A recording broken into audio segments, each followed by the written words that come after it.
Cheers, I do, buckaroos. How the heck are you? I am Tom the Beer and Whiskey Whisperer for the purposes of this video, anyway. And how the heck are you? Sometimes the title has nothing to do with what I'm doing. Sometimes it does. It's just the way it is. Anyways, uh, I've got some. Well, let me show this to you. I should show you the bottle first. It is the not Mother's. It is Springfield Brewing Company or Tiakida Oracle bourbon whiskey finished in port barrels. It is at 92 proof. Let me show that to you. So Tiakida, sister company to Springfield Brewing Company. So I'm going to pour 2 ounces on the rocks. I'm also going to pour 2 ounces neat in Tiakida glasses as I finish up this bottle of whiskey.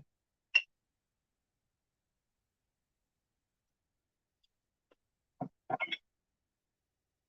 me put that back on there and show that to you here. There we go. As always, if you have any questions or comments, put it up on the screen. I will answer most everything. I've had to walk that back a little bit. Sometimes you just acquire some haters. That's just the way it is sometimes. Some people are just lead such miserable lives that they're not happy unless you're miserable. Anyways, I digress. I don't get it, man. I really don't. I've tried to figure it out. But some people just want to be miserable. They want to be negative, and it's just the way they are. And they don't understand why you're not. And that's their biggest problem is that they, in their mind, they give you a lot of reasons why you should be as nasty and negative as they are, and they don't understand why you're not. And that's kind of where we are here. I'm just tired of negative folks trying to influence what I think or how I feel or how I live my life, and I'm just not going to deal with their nonsense anymore. If you're not going to be a decent human being, if you're not going to accept people for who they are, I'm just not going to have anything to do with you. I'm not even going to acknowledge you in any way. So leave your comments up there. I just won't post them. Yeah, I used to say I'll answer anything, so I will answer most anything. But if your sole purpose in life is to be a human asshole, then no, I'm not going to give you a platform. That's all I'm going to say about that. As I work on this Oracle from Tiakida, again, sister company, Springfield Brewing Company. Let me show you the can here. I actually did pop a beer though. It is the Abbey Ale from Martin City Brewing out of Kansas City, Missouri. It's a very interesting brew.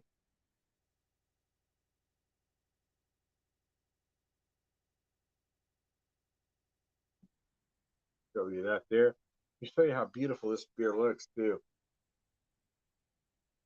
So yes, I would. If you want to be on camera with me, let me know, and I'll send you the link via messenger. If you want to throw some questions or comments, unless you're being just a dick, I'm going to post almost everything. But if your sole purpose is to be a human asshole, no, I'm not going to give you. I'm not going to give you a stage to keep continuing being a dick. I'm just not going to do it.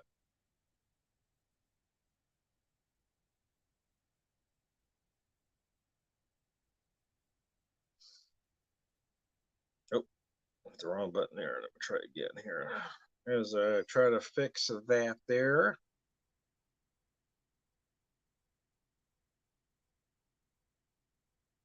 Anyways, I digress. I am Tom the Beer and Whiskey Whisperer for the purposes of this video. I have some of that whiskey poured neat, and I've got some of the rocks. So I will go through the rocks first. I don't want too much ice to melt in here. I'm gonna let it sit just a minute though while I work on this beer. Belgian style Abbey Ale from Martin City. Let me show you that.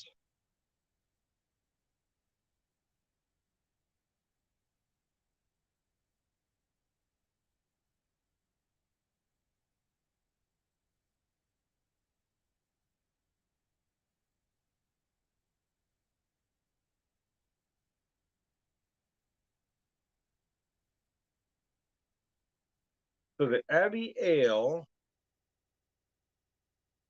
is 7.2%, 30 IBUs. I wasn't finding that information on the can, so I had to look it up. So I apologize for taking my eyes away from the screen, but I needed to know, man, 7.2, 30 IBUs. That's a beautifully done Abbey style ale. Oh, it's absolutely gorgeous. But the reason I paired these two together was, again, because this particular bourbon is bourbon whiskey aged in or finished in, I should say, finished in port barrels. So, but I am going to go through the rocks version first because I don't want too much water to melt in here. I want to get cold, but if you get too much water, it's going to kill it. So anyway, let's launch it.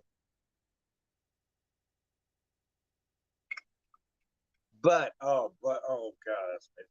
But if you get the right amount of cold, that right amount of melt off, that right amount of water mixing in that whiskey, it gets you right to what I call the sweet spot, which brings all those sugars to the surface. That's kind of where I'm at this particular moment, where you can feel all the goodness of those port barrels. You can feel some maple notes, some big brown sugar notes. Oh, it's absolutely gorgeous. Yeah.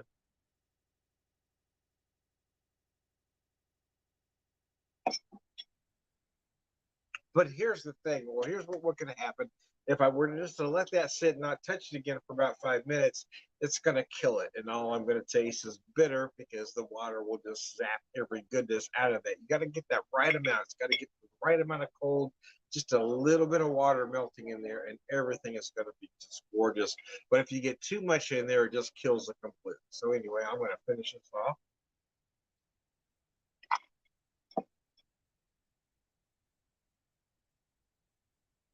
Before we get to that point, biscuits and gravy. That is good, man. That's tasty. I don't care who you are. That's delicious. Anyways, anyways, I digress. So I'm going to focus on this beer for a minute here. A 7.2%, 30 IBUs. It is a Belgian style Abbey Ale.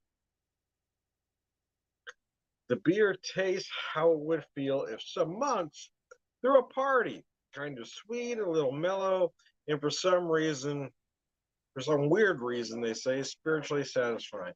A toppy nose, followed by perfectly blend of rich and malty that hits your taste buds with cherry, chocolate, and apple. Yeah, you're gonna feel a lot going. Almost feels like a double, although they don't call it a double.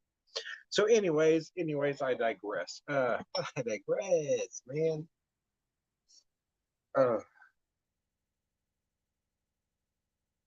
but I digress, baby. I digress. But I digress.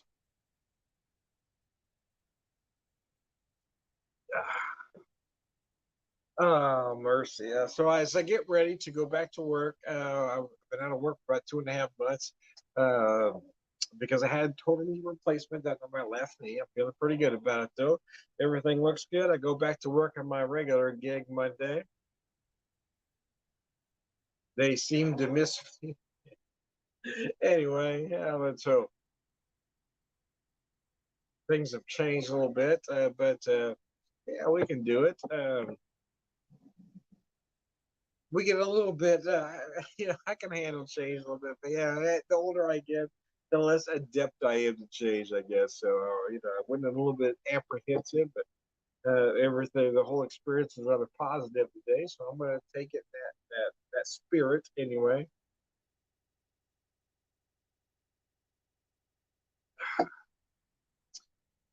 Mercy, yeah, I'm ready to get back to work though. I gotta be honest with you. I do miss my regular day gig because I feel good about what I do, and it pays the bills too. So that's nice.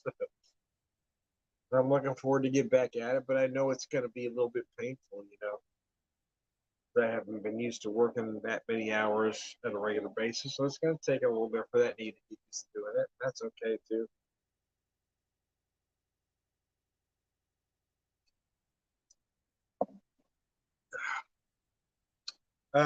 My coworkers that I ran into again today seem to be very positive about having me back, so I'm excited about that as well.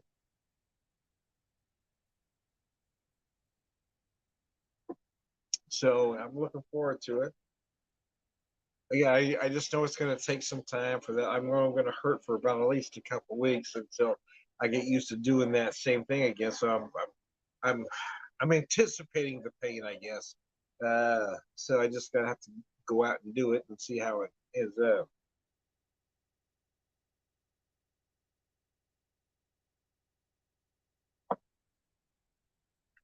I've been doing this video thing for a rather long time. Some have done it longer. I've been at it for over a decade anyway. But there's some that have been doing it a little bit longer than I have. The beer and whiskey thing. And that's okay. I mean, I'm okay with. I don't mind that folks have been longer than me. I just have been at it a while, so I've kind of gotten where I know I like to do things a certain way, and that's all right for me. Um, but I also understand that things change. So folks that might have liked me a decade ago might not like me now. That's okay too. Or the folks that have liked me a decade ago are still with me. Maybe it's the younger viewers that are really not their thing, and that's okay too. I think that the one thing I've always tried to do is to be, you know, true to myself and the folks that watch. I've never tried to be anything else but who I am. You're either going to like me for that or you're going to hate me for that. I'm okay either way. Honestly. The example I give is that I moved to Western Washington in 1987. Coming from Southern California, being in that culture of Southern California at the time, that rock culture anyway. That wasn't even in the mainstream. I've always kind of gone out of the way to not fit into any stereotypical norm. When I first got to Western Washington, I was advised to buy flannel because that's what everybody looked like. They wear flannel mostly because it's cold up there all the time. But I was bound and determined. I mean, I was bound and determined not to fit in with any group, any stereotype ever. So I refused to buy or wear any flannel. I just refused, which made me stand out. And obviously, people could tell I wasn't from there because I did not dress like anybody else. I still was wearing the same clothes I was wearing in California. So it kind of made me stand out a bit.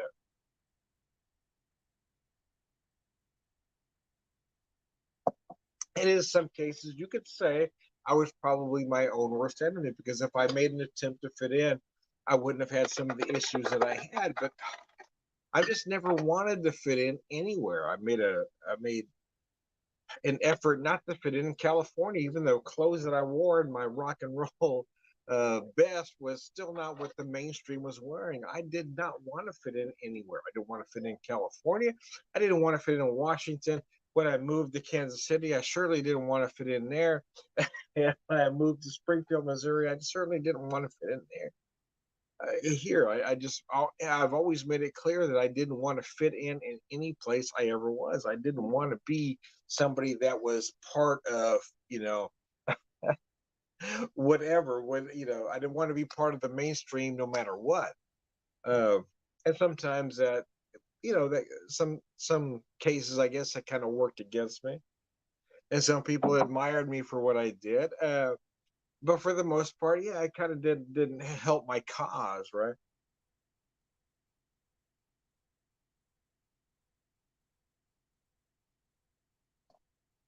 But the truth is, I've never had that chip that made me want to belong to anything. I didn't want to belong to a church. I didn't want to belong to a group. I didn't want to belong to a faction. I didn't want to belong to anything because there's always those subgroups, right? You don't want to be mainstream, so you're going to belong to this punk group or this goth group or whatever. Because in your mind, you're not part of the mainstream if you're part of the goth, if you're part of this or that or the other. The truth is, if you make an effort, if you dress a specific way to try to be part of something, well, you're still a conformist. You're acting like you're a nonconformist, but you're still a conformist. I just wanted to be not that. I wasn't going to fit into this group. I never wanted to be the mainstream, but I didn't want to be the subgroups either. you know. And I've always made sure I wasn't anything. I mean, I remember my niece asking me, or actually cousin asking me, "Well, what are you, Tom? You're not this group. You're not that group. You're not that group." And so I just kind of shrugged my shoulders, and I had a cousin say, "Well, he's just Tom." He's. I'm not. I've never been this group. I've never wanted to be in any group. I've always made sure I didn't belong in any of them.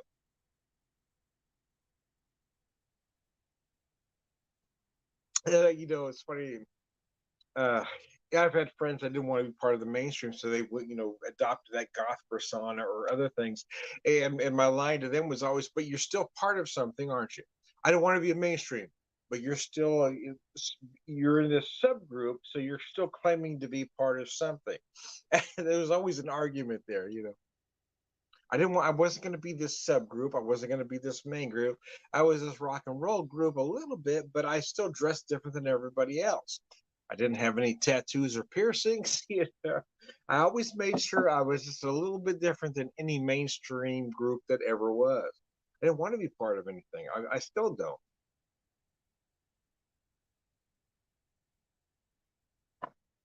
I just don't possess that chip that makes me want to be part of something.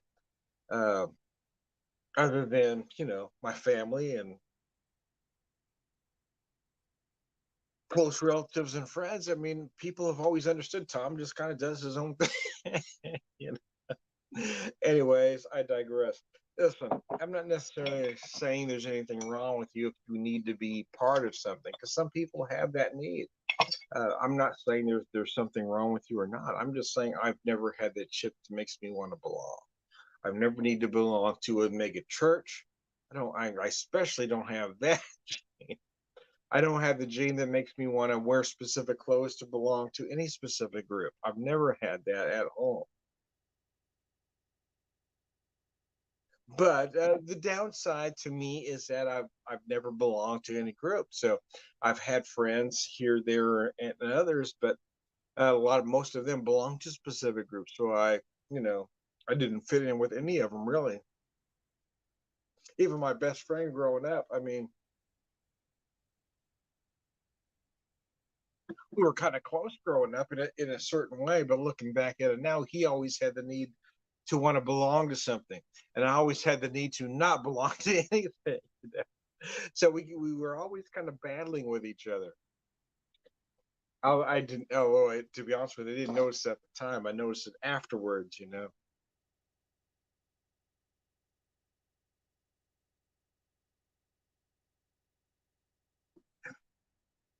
I just think the truth is, uh, I think a lot of us want to try to find fault in something else.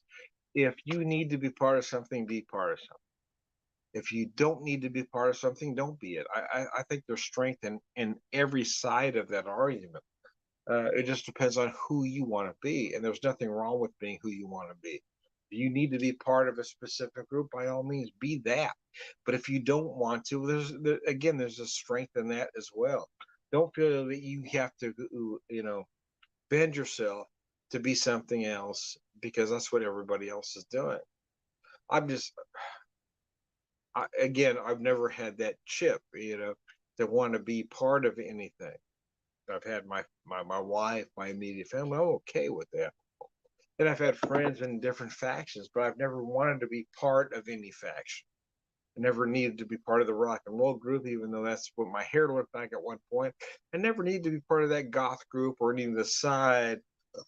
I've just didn't have that need to be part of any damn thing.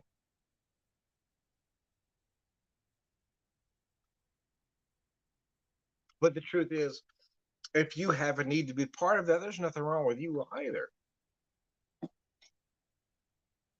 Everybody has something. Everybody grew up a specific way that leads you in a direction, right? So if being part of something makes you feel better, hey, who am I to take that away from? But if not being a part of anything makes me feel better, who are you to take that away from me as well? And I think that's the point I'm trying to make here is everybody needs to do what's right for them at that particular moment in time.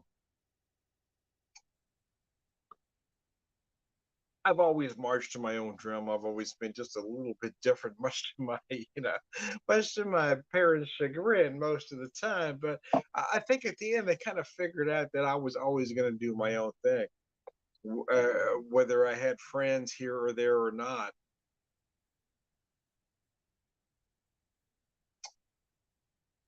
I mean, whatever situation I was in, I always had friends in that area, so I don't know that they were that concerned about me, but uh, I think at some point they were worried that I didn't fit in anywhere. And the truth is, I don't fit in anywhere, and I'm okay with it. I've never fit in anywhere, any particular situation, and I've always been fine with that.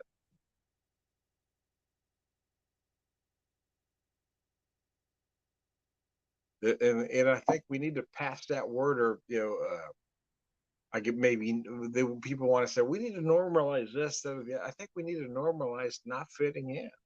We seem to want to normalize everything. We want to normalize being this person, that person, or the other person, but we never seem to normalize just being yourself.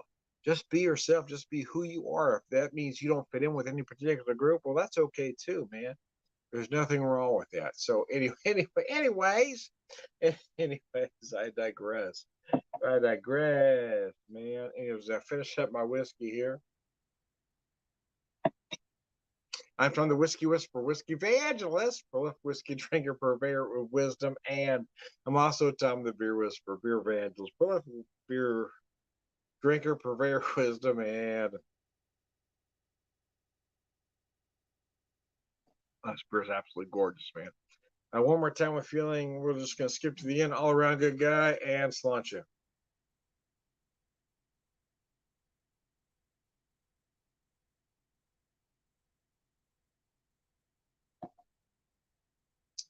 The best advice I can give anybody at 58 years old, as somebody who's been past everything, been past the clicks, been past, you know, be who you are, whatever that is.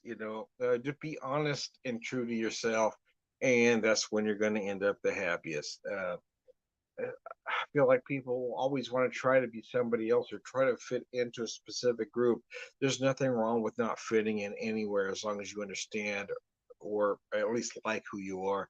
One more time, my feeling. I am Tom, the Beer and Whiskey Whisperer, Whiskey Evangelist, prolific whiskey drinker, purveyor, was a man, all around good guy, Sláinte.